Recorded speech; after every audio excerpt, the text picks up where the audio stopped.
এখানে যে গিয়ারের একটি প্রজেক্ট রয়েছে এটাকে বলা হয় ফিড গিয়ার ট্রান্সমিশন বা ফিড গিয়ার মেকানিজম।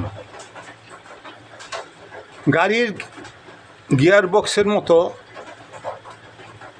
বা গাড়ির গিয়ার বক্সের ভিতরে যে গিয়ার ট্রান্সমিশন রয়েছে ঠিক ওটার মতোই এটা কাজ করবে। তবে এটাতে কোনো ক্লাচ নেই, শুধু গিয়ারই রয়েছে। খুব সহজ পদ্ধতিতে এই ধরনের গিয়ার ট্রান্সমিশন বানিয়ে ব্যবহার করা যায়। এটাতে ঘূর্ণন গতি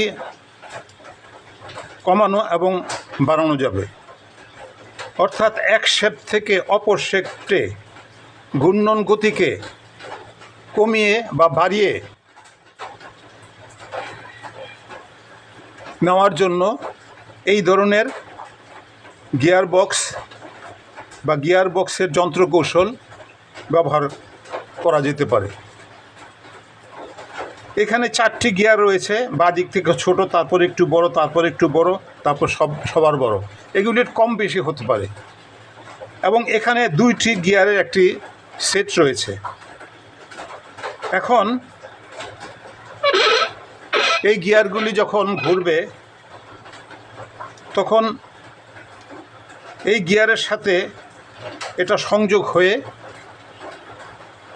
এই শেপটা কাজ করবে।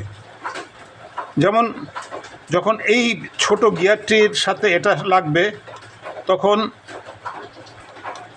এই নিচের শেপটের ঘূর্ণন গতি একটু কম প্রেরিত হবে, তারপরে এটার সাথে লাগবে আরেকটু বাড়বে, এটার সাথে আরেকটু বাড়বে।